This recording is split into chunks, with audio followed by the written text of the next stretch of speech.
Celebration everywhere in Igboland as Igbos begin to build factories and company in their land. Wow, this is good news. Welcome back to News Info. We still dey here, they bring you update. Please share and like, subscribe to this channel. Let's jump into the place where they call Ozobor. This company where you dey see is owned by our brother. He built this oil company where they can make any oil that you can use in your car, in your generator, in your so many things, so many engines. Oil. This our brother is producing right in his father's land. Wow, this is good news. So you know there is a how you will beat a child. One day the child will wake up and decide to learn that thing you are teaching. So Igbos begin to learn. Is some ignorant ones that still investing outside Igboland. Now, this company have more than 3,000 youth working there. As you can see, the ladies in this company. I want to show you the video. So guys, please don't forget to share this video. Now, this company employ Igbo youth, employ other youth, employ everybody. They are working in this particular company. This is what the Igbos really need. And I want you to watch this video and share it. Share this video. Just watch the video and share the video. Hey, ewe mepanyam na muo. Eba batalefa aketa u Seahorse Lubricant Technology Nigeria Limited. Eba na lu Seahorse Oil. All kinds of different oils na Ozoboro. Na anyuna fu mwabogo bia ewuru n'ọrụ na factory. Neko mwabogo bia no eba si na agbosi mbu ike. Agwana mo nu we si na nwa agbogho bia si na ọrụ adịghọ ịma na ọrụ akwụna dị ya n'anya. Inekesu nwazi anya efu na ha wụ na hapụta ọrụ hookup. Ya gwa 30,000 ya akwa maka na ụmụazị chara acha. Abaruru m ebe a wee fu na Chineke azana ndị Igbo ekpele. N'ozikwa nwa imetọpụ nke dịrị mmadụ ka ọ fọsịrị. Wee baru ebe a wee negaricha anya wee fu ka space dị ebe a ha.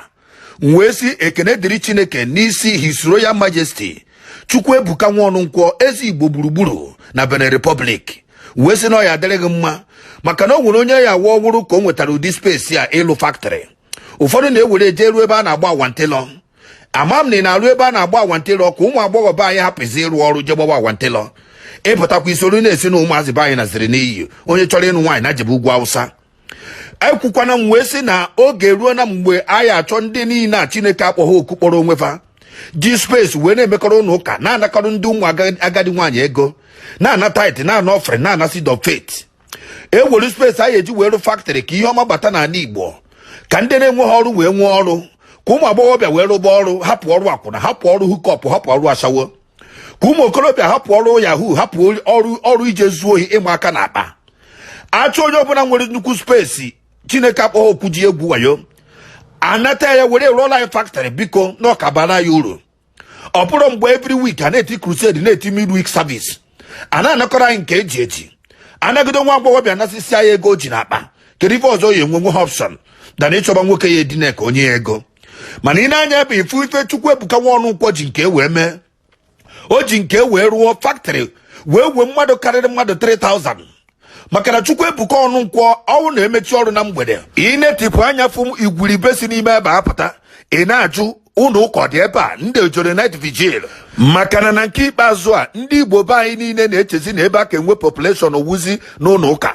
Mana ka njụọ ụlọ ajụjụ ma gwakwu n'eziokwu kemgbe anyị ji wee na-arụ ụlọ ụka niile a na-arụ n'ala Igbo ka njụọ ụlọ ajụjụ onwego development batara n'ala Igbo ọkwa anyị ga-atọzie na emebe na ofufe maka na onye ọcha kwuru okwu wee sị it is only a fool that will continue to do one thing and be expecting a different answer. Ademi eme gee ntị nwanne m ịchọọ a different answer you will do a different thing. Maka na ị na-anya ka ngwunu nke wezi okwu ndị Chineke akpọghị oku karịrị ndị Chineke kpọrọ oku. Na nke ikpeazụ a ndị mekanik ekwezi anyị mara ndị bụ ndị ara n'etiti ndị prophet na ndị prophetess na ndị kpọrọ onwefa dibịa na ndị kpọrọ onwefa eze nwaanyị. Ọkwa onye nụọ dị ekwe ha anụ onye kweghị ebe ndịda na be die osiebe amachapụta sigụ na akpọ n'oku na-akpọrọ ịrụ ọrụ mmiri ọ chọba 1 or 2 ndị ya na-atọ ụkọ ọkpa ha efu nwa dibịa je na-agba klọb na-agbara gị afa ibudo onye ara.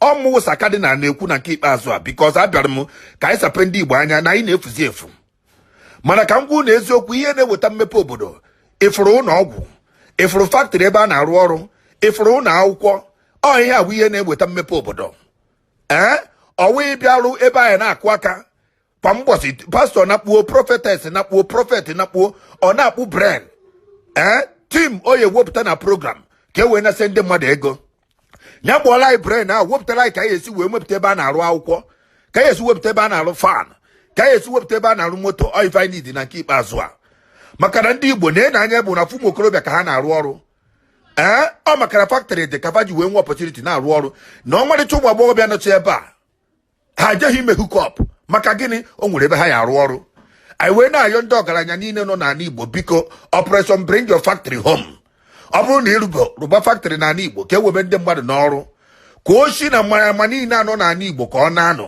n'elu ụmụ okorobịa aka dịfa n'ọrụ ka onye esi nweta ebe ije pịba laptọpụ pịba kọmputa zugbo oshi kedu ka onye esi nwe obi ije nwa mmadụ aka na akpa n'ọpụ iwe ka ọ dịrọ maka na o nwere ife ọ na-arụ ọnwa kwa ọnwa akwụọ ya ụgwọ ego a na-adị ya n'akpa o nwere ife ọ chọrọ ime omee ewee na-asị Chineke nya nyekwa anyị mmadụ dịka His Royal Majesty Ebuka Ọnụnkwọ ọnwụ na ha ruo 100 pieces n'ala Igbo ka m gwu na eziokwu ala Igbo alọ London hapụ ife ndị Southern Governors na-ezuzugharị n'ala Igbo hapụ ife ha na-ezuzugharị na-alafụsi ndị be anyị ọwụ ihe niile ka gọọmenti ya emere anyị ndị be anyị akpataghị ego si were ego alụọla anyị factory si were ego alụọla anyị indọstrị ka ụmụazị be anyị nwebe ọrụ ka akwụsị ịgbakasị ahụ na-ele a na-eje obodo oyibo ka m gwakwu na nke ikpeazụ a ana niile nọ n'ala Igbo a na-egokpokwo ya egokpọ maka na ụmụazị chọrọ ebe ife ya adịrị ha mma ka ere ejebe obodo oyibo ijezi obodo oyibo chụtazie ego ahụ ị ya achụta batazie olee ebe ya arụ ọrụ ahụ ị chọrọ ịrụ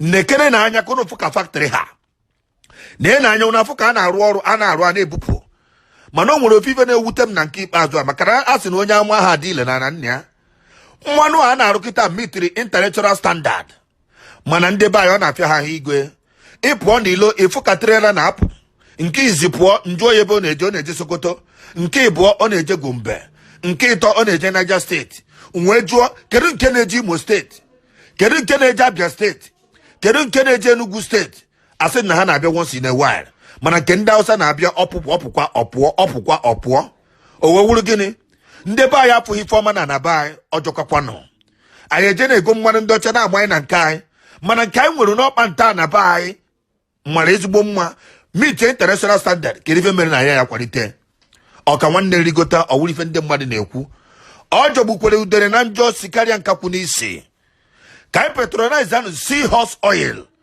mmanụ niile injin na-eyuzu n'elu ụwa a na-arụ ya ebe a onwe mmanụ ya asị na inidiri adịghị ebe a asị ndị mmadụ nyere testimony oge m gbara n'ilo na-ajụ ajụjụ ọnụ ewesi na seahorse wụ ọkpacha nje n'anya efu na onwere ka anyị esi wee go machines niile n'ebe a nọ na billions of dollars ha nche niile were na-arụ fake ọ dị impossible ọ dịrọ possible ife niile n'ebe a tested trusted and guaranteed ị na-anya efu na machines karịrị akarị bịanụ ka anyị patronize nke anyị maka na nke ahụ nke anyị nke m wụ nke m nke ha wụ nke ha nke anyị wụ nke anyị bịanụ bido tata gobeze seahorse oil maka na onye kwuru okwu wee sị na obodo nwa ahụ agbụọ ifefa ji dị ebube ị mara na nke obodo ahụ aga onye gburu nwa dibịa na-agwọrọ ya ọgwụ marakwa na echi ka dị onye ahụ n'oyibo na nga anabeghị ogologo kwado ọnụ ka mgbede ọmụọ wụsa kadinal na-ekwu biko kpara m aka na siabọtị ka ozi arụ ụwa niile ntị maka na Chineke azago ndị Igbo ekpere Chineke emechago ife niile o yi emere ndị Igbo n'ọkwozi ndị Igbo imere onwefa nke fa kwesịrị imere onwefa ekerekwa m ụnụ. Congratulations to this our brother, and this is the kind of thing we need in Southeast. I'm so happy when I see something like this. A lot of good things are coming out from Southeast right now, and if you are not joining in this revolution, what are you waiting for? I want our rich men, Igbos bodogu, Igbos has money. I want you people to carry that money, go for your village, buy one bush, develop it. People will look for you, hence you have what it takes. Do you know that years ago some places in China are bush.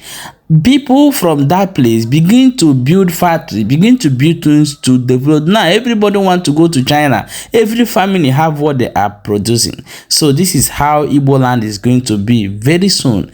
The science and technology is going to take over the Igbo land. Please don't forget to share and subscribe to this channel for more updates. Share this video. Thank you.